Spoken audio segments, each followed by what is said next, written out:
रहीम अस्सलाम वालेकुम नाज़रीन, मैं आदिश राजी, तुसी वेखदे पे हो जनाब पंजाबी पॉइंट। तो अज जनाब जी असी तुहाडे नाल गल करना चाहते हैं महंगाई के बारे है, क्योंकि महंगाई बहुत ज़्यादा हो गई है। तो जी एक रियासत होंगी है ना, वो माँ की मानत होंगी है, क्योंकि माँ जी बच्चे नाल कितना प्यार करती है, तुसी आप समझ सकते हो। लेकिन जी साडी रियासत है वो तो साड़ियाँ चीखां कटा रही है। वो कहते ना तेरे कन्ना च धूं कट देंगे। साढ़े जनाब इस टाइम महंगाई ने ना कन्ना च धूं कट दिता है। तो जनाब असी ये गल करना चाहते हैं साढ़े जोड़े मुअज़्ज़िज़ जनाब पंजाब के वज़ीर आला मोहसिन नकवी साहब ने उन्होंने नाल, और जनाब वज़ीर आज़म जनाब अनवारुल हक काकड़ साहब, और इस तो इलावा जनाब इज़्ज़त माब जनाब आर्मी चीफ सैयद आसिम मुनीर साहब के नाल जनाब साड़ी आ वेखो हाथ बन के जनाब असी तुहाडे अगे रिक्वेस्ट कर रहे हैं। जनाब साढ़े बच्चियां अल वेखो, साढ़े अल वेखो, असा तुहानू नहीं कहना तो होर किहनू कहना। अगर तुसी साडी गल नहीं मननी तो होर मननी किहने वत। असी हर दफ़ा हर वीलॉग हर वीडियो यही गल करने जनाब साढ़े बारे कुछ सोचो, साढ़े बारे सोचो। लेकिन साढ़े बारे यही सोचा जा रहा है जनाब मेरा जोड़ा अज ज़ाती अपने घर का बिल आया ना गैस का, मैं खुद परेशान हाँ। मैं झूठ बोला अल्लाह ताला वाहदहू ला शरीक मेरा गवाह इस चीज़ का।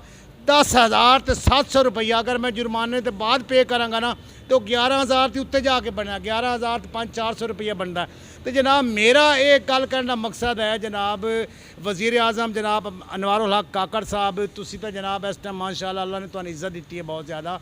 तो जनाब साढ़े बारे सोचो, जी एक रियासत होंगी है वो माँ की मानत यानी कि होंगी है। तो अगर माँ बच्चे नाल नहीं प्यार करना, माँ ने कुछ नहीं करना, तो अस जनाब की करांगे फिर? असी किहदे कोल जाके रोवांगे, किहदे कोल अपनी दुआइयां जाके बयान करांगे?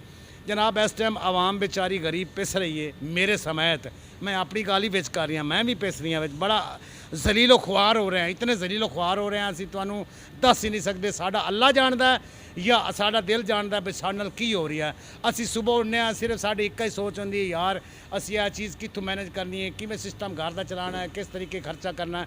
खर्च अखराजात जोड़े ने तुहाडे सामने ने। लेकिन महंगाई जी वो तुसी दिन ब दिन वधाई जा रहे हो, आवाम बेचारी जलील हो रही है, खुआर हो रही है। इस तो बाद जनाब असी होर तुहानू के कह सकते हैं, असी तो रिक्वेस्ट ही कर सकते हैं जनाब दोबारा मैं तुहाडे अगे हथ बन के जनाब अपील करना कोई गरीबों के बारे सोचो। जनाब गरीब बिल्कुल पिस के रह गया जनाब। तो भाई एक साडे नाल मौजूद ने जनाब मोहम्मद नवाज इन्हों का नाम है, तो इन्हों के कोल ही पुछने, ये भी फैमिली वाले ने, इन्हों का इस महंगाई के बारे की तासर है जी? अस्सलाम वालेकुम। वालेकुम सलाम जनाब असी भाई तुहाडे कोल पुछना चाहते हैं जनाब महंगाई के बारे तुहाडा की ख्याल है? इस टाइम जो हालात जा रहे हैं तुसी किवें सर्वाइव कर रहे हो महंगाई नूं? थोड़ी अगे हो जाए भाई जी, बहुत मुश्किल है इस टाइम, बहुत बुरे हालात ने। बिजली का बिल मेरा तकरीबन बिजली का बिल 3 लाख रुपया हो गया। मीटर मेरा लथा होया क्योंकि बिल इन्ने क ज़्यादा आए ने कि बिजली का बिल अदा नहीं कर सकते। आखिरकार कट के लै गए ने। असी हमसायां कोलों बिजली लई, उहदे बावजूद भी सानू हर महीने 300 यूनिट 400 यूनिट बिजली का बिल अपने कोलों ही पा के ते भेजी जा रहे हैं। हुण गैस की वारी आ गई ने, तो गैस का भी इस तरह ही लोगों को कईयां नूं बिल आ चुके हैं, कईयां नूं आ रहे हैं। हुण असीं रिक्वेस्ट ही कर सकते हैं, माड़े बंदे ना कोई इन्हां नाल लड़ सकते हैं, ना कोई इन्हां नाल झगड़ सकते हैं। रिक्वेस्ट कर सकते, अगर ये मान लैन तो इन्हां दी मेहरबानी है। रियासत माँ जैसी कहते जरूर है, लेकिन रियासत माँ जैसी बन के दिखाती नहीं। इन्हों चाहिए अपनी जिम्मेदारियां अदा करन, गरीब आवाम का सोचन। देखो जिथे एडे एडे वड्डे मनसूबे ला रहे हैं, मुल्क के दूसरे मुल्कों के दौरे किए जा रहे हैं, तो गरीब के नज़र भी उत्ते दोहराई जाए कि गरीब किस हाल दे विच गुजर रहा है, गरीब की की परेशानियां ने, की मजबूरियां ने। सब तो वड्डी गरीब नूं रोटी की परेशानी, वो मंग तंग के रोटी पूरी करता है, करांदा है, उन्होंने बिजली का बिल आ जाता है, वो बिजली के बिल पिछे भजदा है, उन्नी दिन उन्होंने गैस का बिल आ जाता है। तो गरीब आदमी इन्ना क मजबूर हो चुका है, इन्ना क मजबूर हो चुका है कि उन्होंने पहुँचल ही पई है, कभी बिजली के बिल की, कभी गैस के बिल की, कभी रोटी की। तो उन्हें होर की खाना है। मेरा ख्याल है कि लोगों को इस महंगाई के दौर के फल तो दुध पीना तो दूर दूर ही है। इस तरह लगता जिमें किस्से जिमें साढ़े वड्डे सुनाते होंगे ना कि असीं देसी घ्यो खाने होंगे सां, इस तरह असी भी अपने बच्चों को किस्से सुनाना करने कि असी भी दुध पीने होंगे सां, फल खाने होंगे सां।